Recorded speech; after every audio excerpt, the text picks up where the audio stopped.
Драги гледачи, почитувани, добредојавте во најновото издание на овој наш и ваш демократски импулс, подкаст кој има за цел нормално да ги прикаже сите општествени теми, сите теми буквално што ве тиштат, можете да си ги кажете тука. Ако сметате нормално дека можете да придонесете за доброто на ова наше општество. Денеска во ова наша 12-та епизода, емисија, подкаст, ќе ни биде гостин еден прекрасен лик, мој долгогодишен пријател, човек кој верувам дека има многу што да каже во однос на нашата природа, како треба, како не треба. Да не должам многу, Димче Ацков. Добре дојде и чувствува се како дома во наша студија. Добро те најдов, прво благодарам на поканата и поздрав до сите ваши гледачи и следачи и би сакал да ви честитам на подкастот што го имате, ви ми кажавте ново студио имате, супер. Имаш исто така големо познавање и од тие змејови што ти ги нарекуваш. Може да ни кажеш нешто повеќе околу тие змејови? Па истражувам, не знам колку имам, не можеш да имаш знаење за нешто што има толку малку информации. Можеш нешто да пронајдеш само, меѓутоа слушано дека. Да, па имам истражувано за змејови, да. Многу мене ми се интересни тие сите наши мистични појави, стари, и ми интересирало што гледаат луѓето, што опејуваат, зашто зборуваат. А за змејот е позитивна една појава кај нас. Кај нас змејот е позитивна појава, ламјата е негативна. И се верува дека кај има змеј, таму не постои ламја. Или змејот е синоним за позитивност, а ламјата за негативност. Или змејот е добар, ламјата е лоша. И дека на едно место, ако владее лошото, значи таму нема змеј. И луѓето повикувале змеј, за да го избркаат лошото. И ако нема змеј на некое подрачје, значи дека таму нема добро, тоа е лошо за таа земја или тоа подрачје. Тоа верувале нашите предци за змејовите. Иначе змејовите исто така настанувале во утробата на жената. Само било карактеристично што змејовото дете се носило 24 месеца, не се носило 9 месеца, и по тоа се знаело дека е змеј. Затоа што долго време било во утробата на мајката, 24 месеца. Така. Според старите преданија, да. И тоа се интересни теми, мене ми се интересни, знаеш, те враќаат у детството некако. Кога интересно изумреле тие змејови? Па не се изумрени тие змејови. Се уште ги има? Па види, како суштества, како мислам дека може се уште да ги има, само да се мали, да не се толкави, да еволуирале. Дали нешто такво можеби истражуваше ти на Кожов планина во Гевгелија, дека се појавил змеј, како што Па на Кожов има луѓе кои што кажуваат дека виделе нешто големо како лета, а и јас го истражував тоа таму. Престојував на Кожов некое време, полого време, и луѓето имаа сведоштво дека виделе нешто. Меѓутоа подоцна општината кажа дека таму се населил некој редок вид на африкански орел со глава на був кој што е висок 2 метра. Тоа е најголема. Па луѓето тоа го спомешале со змеј, ама јас не успеав ни тој був да го видам. Тоа е вака. Тоа ја го прочитав, тоа е најголемата небулоза, пошто јас сум соколар. Знаеш и ти самиот. Да, ти ќе даеш најголемата небулоза што сум е слушнал некогаш во однос на соколарството. Тоа не е вистина, тоа е харпи орел. Тоа е најголемиот орел во светот. Да, харпи орел. Тој се населил таму. Тој орел лови и мајмуни дури. Значи, нешто многу големо, буквално е страв да го видиш. Така да, но тоа не е возможно тој да се преселил во Кожов и новие простори, така да не верувам во тоа. Па тој официјален одговор дојде од тие научници, од таа. Види, они мора да дадат одговор на нешто. Интересно беше, јас престојував таму во манастир, каде мој пријател кој што е монах таму Мите, и он кажуваше дека во Серменин? Во Серменин престојував, да.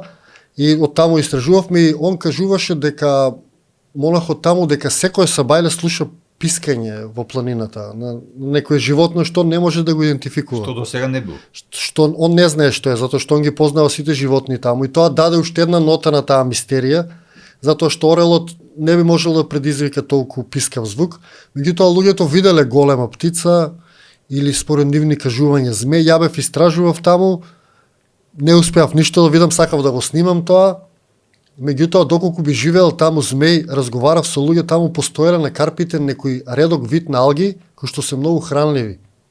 Па би можел теоретски од тоа да преживее некој голем вид на птица или било што. Верувај дека поголема веројатност има да е било што него харпи орел.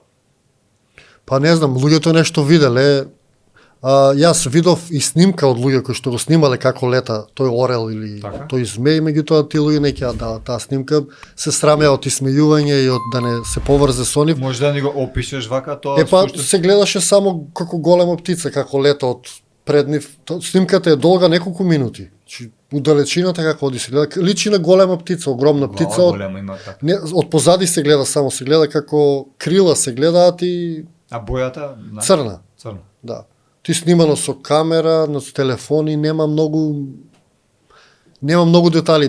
Да ми е дадена таа снимка, би можело да се зумира, да се истражи, па да се види дали е тој орел голем или е некој нешто поинтересно. Затоа што има една стара карта, јас ја најдов на интернет, од порано од 15 век, каде што змеови се нацртани на Карпатите и на Кожуш само. Дека живеат, замисли. Па замисли ти да излезе општината и да каже Има змеј. кај нас има змеј. Па зошто да не? Па зошто да не каже? Како кажуваат од има причина сирени? Што, кога почнавме ние нашиот прекрасен разговор, самиот ти кажа дека денеска живееме во пранги, така. Не може. Да, ама види, луѓето прават приказна од ништо, ние ги имаме приказните, не знаеме да ќариме од тие приказни. Значи има крајбрежни градови кај што има морски сирени. Никогаш не ги видел. Одат луѓето, плаќаат пари Веруваш ти дека во постојат се Шкотска уште да такви? го гледаат како си ги тоа чудовиштето од Лок Нес. Значи ти седат по крезерот, милиони прави таа општина, гледаат у вода. Да. Ние ги имаме сите тие чудовишта, ги имаме, не треба да измислуваме ништо. Ама некој начин се срамиме од тоа. Ние станавме поголеми папи од папата, нели? Како што викаат. Сирени, мислиш дека денеска постојат, дека има таква работа? Па како сите митолошки суштества и сирените ги ставам во тие, кај нас имало самовили, во крајбрежните места имало сирени. И тоа е некој вид на тоа митолошко суштество, како џуџиња, како самовили, како џинови. Луѓето гледале нешто. Не може толку различни луѓе да гледаат нешто, а да не постои. Што е тоа масовна хистерија, или како би се кажало? Џуџиња се верува дека се уште постојат во Мексико, ги викаат ел чапо и тие се шумски животни, суштества, не се ни животни, кои се буквално вака, како многу мали, значи многу мали и се верува, имам и снимки гледано, колку е тоа релевантно и вистина не знам, но имам и снимки гледано во Мексико од такви џуџиња што живеат на дрво и на планина, да, а кај нас не знам дали си слушнал дали постојат некои такви џуџиња. Па да, кај нас има многу приказни за џуџиња. Кај нас дури се зборува до пред некои 100 години кога луѓето тргувале со нив. Разменувале стоки и работи. Со тие шумски суштества. Да, не, си разменувале работи со џуџињата. До таму одело тоа верување и тоа кажување од луѓето. Па добро, кога би постоело тоа, би постоеле порано, тогаш не гледам причина што па денеска. Зашто па да ги нема? А види како со самовилите, со појавата на железницата, они исчезнале. Може тоа се сензитивни суштества што им смета оваа цивилизација. Мислиш дека е тоа? Па да, па види, ја например сега да седам некаде кај што е бука не би можел да издржам. Не па некој што живее 50-100 години во шума. Сигурно ќе му смета таа бука. И ќе се исели некаде. Види, тоа ние не знаеме многу за нашата историја. Генерално не знаеме. Ти овие податоци ги имаш прочитано од некои книги наши што се ги истражувал, ги има или многу е тоа ретко да се најде? Па види, ретко е ние, ја тоа често го зборувам, ние не учиме за нашата митологија, например, во школа. Ние учиме за грчка, римска митологија, македонската митологија. Ние имаме една од најбогатите митологии на светот. Ништо не учиме за таа митологија. Може би ти си учел од странство за нашата митологија? Не за странство, од луѓе. Од луѓе сум учел Раскажувам. за таа митологија, што раскажувале за таа митологија, дека е жива, дека постои. Ти дошо некош на памет да напишеш, например, книга по тие сите прескажања што ги има слушното? За да остане за навек. Па ми по многу идеи ми поминаа низ глава. Само Ма, таа. тоа е добра идеја. Но што попрво, да, тоа е добра идеја, па затоа и почнав да снимам видеа. Значи јас тие енергетски места што ги снимам, тие работи, јас секако ги посетував и видов дека никој не зборува за тие работи, затоа почнав видеа да снимам. Тоа е посоодветен формат за ова време, да се пренесе нешто преку видеа. Ете YouTube е тука и Мислиш, мислам книга не би дека запалила? абе би запалила книга, само книгата мислам дека бара посветеност. Треба да одвоиш време, а јас сум еден човек и со имот, и со животни, и со се, немам време, меѓутоа еве некој кој сака, нека истражи, нека напише. Слободно, ја го поттикнувам. Во денешно време се говори многу за јогата и за слични правци, но нажалост никој освен тебе немам слушнато и видено да говори за тихување. Тихување со камен, тихување со дрво, тихување со река. Кажи ни нешто повеќе околу овој твој правец. Па види, нас ни се наметна, што кажав, од страна запад, од истокот и ни ја наметна е јогата. Јогата се движење кон нивните богови, што ги имаат. Секој движење кон јогата е почит спрема тој одреден бог. Може би знаеш дека јогата е забранета од Библијата, од нашата религија. Па не знам тоа, ама јогата се соодветствува на источните богови. И секој покрет е молитва кон одреден бог. Ние кога ќе кренеме раците високо, например во нашата митологија, под прав агол нагоре раците, ние оддаваме почит на богот Зе, богот на сонцето. Тоа е во нашата митологија. Во источната митологија имаш одредена форма што даваш почит на нивни бог некој. И јас сум против јогата затоа што даваш енергија на тие туги богови, така наречени богови. И тоа секако ни е наметнато. А ние сме имале тихување, да, ние сме оделе во природа и сме тихувале. Тоа било нашата јога, тоа било нашата медитација. Ти го практикуваш тоа, на кој начин и зашто се помага? И па види, тоа е многу поедноставно од тие сите формалности, јога, медитација. Таму имаш строго што треба да правиш.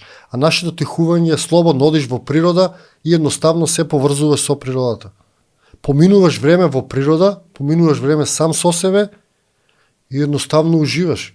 Нашите не си видел, нашите стари ќе ги снема некоја си седат покрај реката по селата, си седат под некое дрво. Тоа било медитација, тоа било тихување. Така, Медитацијата е строго сега те определува што да правиш, како да правиш. Нема некои правила, сакам да кажам колку време треба да го правиш тоа, на кој начин, или чисто знаеш, те прашувам за да го опишем овој процес, за да го дознаат нашите гледачи, можеби ќе поттикнеме некој да го прави тоа. Па нема одредено, само треба да одиш во природа и да уживаш. Нема правила, нема одредено време, едноставно си даваш време за себе, оставаш сите обврски што ги имаш, одиш до најблиската река, си седнеш до реката и си тихуваш. Бос. Па бос, кој може бос, а не може секој.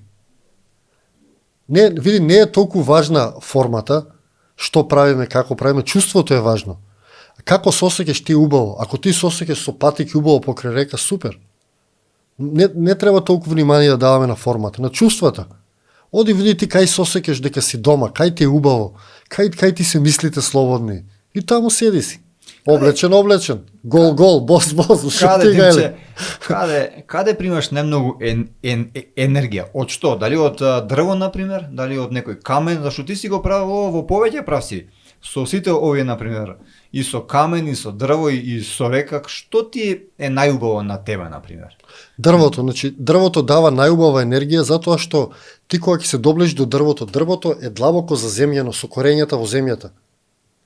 Значи, он има пуштено корења, тоа е најубаво за земјување кога си покрај дрво. Се што имаш вишок на енергија преку дрвото оди во земјата. Затоа што корењата негови се длабоко во земјата. Значи, најубаво опуштање, најубава медитација, тихување со дрво. Треба да го допреш. Да го допреш дрвото, да се допреш со дрвото и со грбот да се допреш. Едноставно да бидеш во друштво на дрвото. Да се заземиш, да ги искористиш корењата на дрвјата, да допреш длабоко во земјата. Така. Спомна богови, полубогови. Постоеле ли порано тука богови, полубогови? Што е била нивната функција? Знаеш нешто повеќе околу? Па види, тоа е голема тема. Самото бог луѓето, порано не верувале во повеќе богови како што се мисли, туку тие верувале дека секој човек има способност да достигне ниво на развој на Бог. И тие луѓе што се развиле многу, до тој степен они ги викале богови, што развиле повеќе сетила, што успеале да поминат некои граници на обичниот човек, они ги викале богови. И постоеле тие луѓе кои што биле високо напредни, кои што правеле секакви работи кои што нас денеска би ни изгледале невозможно. Пример, луѓето порано имале повеќе сетила. Ние сега живееме во свет на помалце сетила, луѓето порано биле повеќе развиени, јас знам случаи за левитирање, за луѓе кои што патувале по јадници километри, па во нашиот јазик и уште тоа останато кога ќе речат за некој ово има лесна нога. Некој што оди брзо или има лесна нога. Порано викале така за луѓе кои што поминувале огромни далечини со еден чекор. Високо развиени луѓе или богови. Порано било навреда за креаторот да кажеш дека е Бог. Бог било понизок степен, имало еден креатор кој што создал се. Се е создавател го викале. Така. Да. Тоа околу боговите, да. Во Македонија постојат, спомнавме и пред малце, подземни градови. Да, ти имаш истражувано неколку или? Па немам неколку, знам за неколку. Кратово има подземен град, Велес има подземен град, Скопје има тука под Калето некаде подземен град. Функцијата на овие подземни градови, знаеш? Па најверојатно за безбедност. Најверојатно имало нешто што се плашеле, па мора да додат подземја. Па у Турција најдова град во кој што може да смести 7-8 илјади луѓе, мислам. Подземја го најдова. Така. Да. Така да не се ништо чудно тие градови, ги има. Во твоите видеа, како што спомнавме, може да се насети и да се види изложување на твоето тело на ладно. Ова е еден интересен процес. Дали мислиш дека за секој некој е добро да го изложи своето тело на ладно или не е баш за секој? И зошто се прави тоа? Абе јас мислам дека секој е добро да се изложи на стрес. Затоа што после полесно ќе ти биде во животот за било што да ти дојде. Ти веќе си изложил на стрес, си ојачал на некој начин. Многу се чуваш од се и се што ќе ти биде многу тешко да се соочиш со тие работи. Така и ладното е некој вид на стрес. Го стресуваш телото и му возможуваш да работи повеќе. Тоа сега веќе е преминато во цела наука бањањето со ладно. Изложувањето на ладно има многу бенефити. Ти 90 дена снимаше видео како спиеше на отворено небо. Така? Додека не јас задими секако ептен. спијам на отворено небо. Ма не, мислев... Така да тоа ми е стилот на живот, да. Јас до некои зимски месеци спијам на отворено. Имам, мислам, не е толку отворено, имам кревет, имам стреја, што е покрај реката. И таму си престојувам. Гледам да сум надвор поголем дел од времето. Тоа место минатиот пат каде што снимавме, ако не се лажам. Да, имаш дојдено ти на тоа место Да. и ја таму поминувам. Реката. Или хамок ќе си врзам на дрвје и си спијам надвор. Така сум навикнат. И се навикнав на тоа и кога сум внатре, не можам толку убаво да спијам. И дојде. многу е здраво. Мислам. Така? Мислам дека спиењето надвор е многу здраво. Мислиш дека ти подобрува нешто? Мислам, да. Димче, порано кај нас постоеле вампирџи. Нажалост веќе не постојат, не знам од која причина не се пренело тоа од колено на колено. Ти имаш истражувано за оваа тема. Што мислиш околу вампирџиите? Зашто? Значи, ако постоеле вампирџи, постоели вампири. Да. Па добри ден денеска, нели ќе се сретне со некои луѓе и сосекиш и црпено. Тие се енергетски вампири. Па да.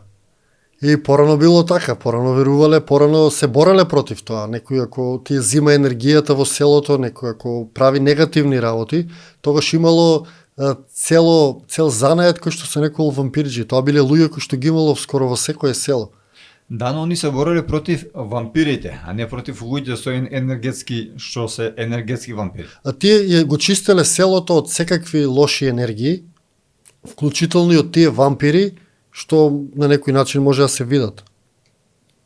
Значи тоа им било нивната работа да го ослободат од селото од тие лоши енергии или од тие лоши вампири. Баш како на филмовите вампири, не знам дали имало, меѓутоа таква енергија постоела. Мислиш луѓе што имаат енергија лоша, Што се енергетски вампири. Нешто ако случува лошо во некое село, тогаш луѓето веруваат дека тоа било поради затоа што било нападнато од вампири и викале вампирџија да го ослободи селото од таа лоша енергија. Постои едно растение, кај нас се нарекува буника, и тоа растение предизвикува некој вид на халуцинации или можеш да ги гледаш и другите светови кои ќе го земеш. Тоа е некој вид на тоа што е денеска популарно, ајуаска се вика у Мексико. Тоа е многу популарно, сега луѓето одат, ние го имаме истото, многу поубаво, многу по-безбедно и се нарекува буника. Си го пробал? Не, тоа е отровно растение, се взима само многу мали количини. Ама вампирџиите знаеле како да го земат, они го зимале тоа растение и преку тоа растение тие го гледале вампирот и го убивале. Имали мислам неки посебни пиштори, посебни пушки, не знам за тепање на.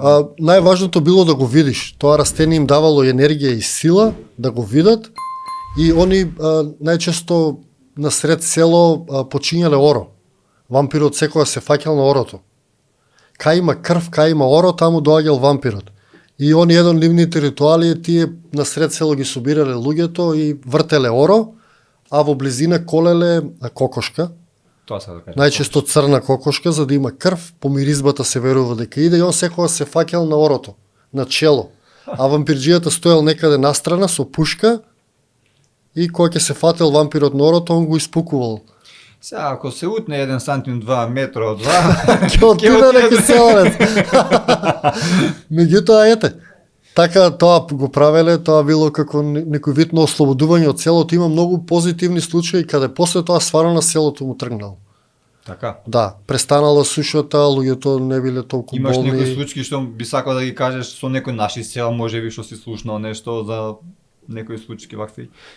У секое село имало вампирџи, нема одредено село, значи тоа било толку честа појава, ние имаме можеби највеќе вампирџи по глава на жител во светот. Сега нема или има? Па не знам дали има некој преживеано. Вампирџи не верувам, затоа што вампирџијата своето знаење го пренесувал на негов ученик кој што он го бирал од селото. Он го бирал некој дете кој што има одреден талент, он го проценувал и само него му го пренесувал знаењето. И доколку не се пренесе тоа како се што е друго замира. Како секој занает, така и вампирџијата. Замрал тој занает. Меѓутоа има многу кажувања, Цепенков има пишувано за тоа, Крсте Петков, Мисирков има пишувано за вампирите. Има во нашата литература многу за вампири пишувано. Димче, помалце ти завидувам за овој живот твој покрај река, сам, во дивина и така натака, може би ќе ти се придружам. Некој пат. Пословно, да. Зошто да не? Ти благодарам премногу што ни беше гостин и се надевам дека повторно ќе ни дојдеш и ќе си продискутираме, ја и ти сме пријатели, имаме секогаш зашто да правиме муавет. Секако ми беше чест, ми беше мило, се надевам беше интересен разговорот. Така е, а на вас, драги мои, ви благодарам што не гледавте и овој пат подкаст број 12 и бидете така, ако ви се допадне ова видео, стиснете лайк, знаете дека subscribe и споделете го за да допре до што повеќе луѓе.